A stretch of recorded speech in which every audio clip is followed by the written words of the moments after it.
You ever watch a marquee matchup and leave feeling like you were sold the trailer twice and the movie once? Thanksgiving at AT&T Stadium delivered exactly that. Fireworks, a late sting, and a headline that reads like a crossroads.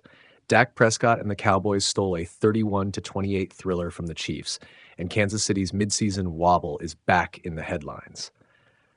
Reuters' Dak didn't just show up, he owned moments.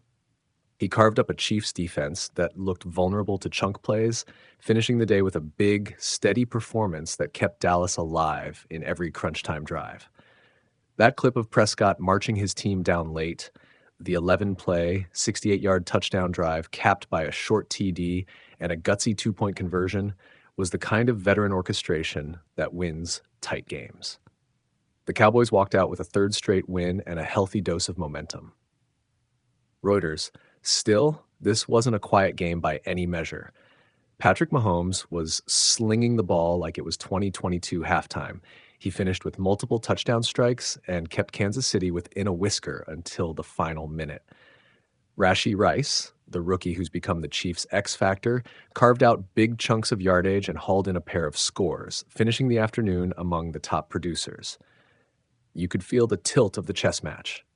Explosive plays on both sides, then clutch strategy deciding the ledger. ESPN.com. Here's the pulse check on how the game swung. Dallas opened the scoring, the Chiefs responded with explosive answers, and the scoreboard looked like two offenses trading postcards. But the middle quarters favored the Cowboys' ability to sustain drives and win the time of possession battles that matter late.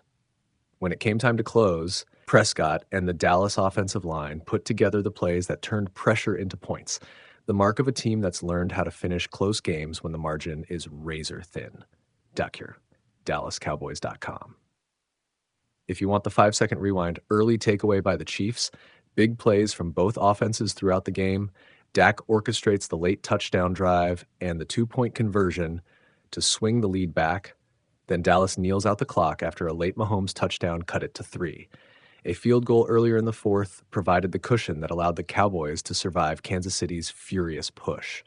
That sequence, sustain, strike, protect the ball, and run the clock, is why the Cowboys left Arlington with a win.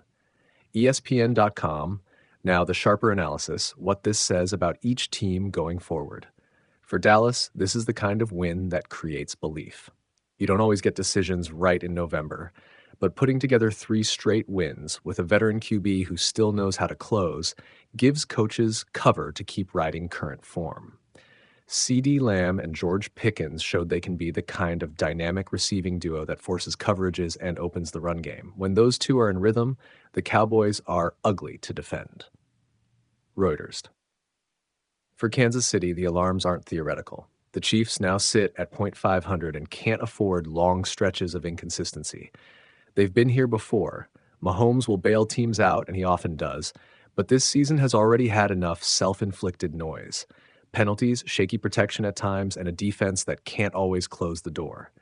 Winning a big Thursday game matters. Doing it without leaving a lot to chance matters more. Kansas City still has elite talent, but the margin for error is shrinking. Reuters, let's talk micro edges. The Cowboys won the third down grind and the explosive play battle at critical junctures. That 51-yard bomb to Lamb late in the fourth that set up a field goal, that was damage control turned into scoreboard leverage.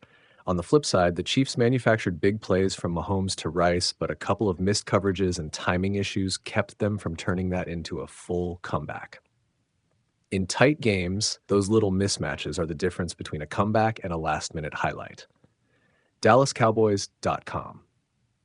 Coaching decisions mattered too. You saw a staff on one sideline willing to ride its veteran through messy patches, and a staff on the other trying to keep an aggressive identity while cleaning up mistakes. Andy Reid's offense will never be conservative by default, but you can see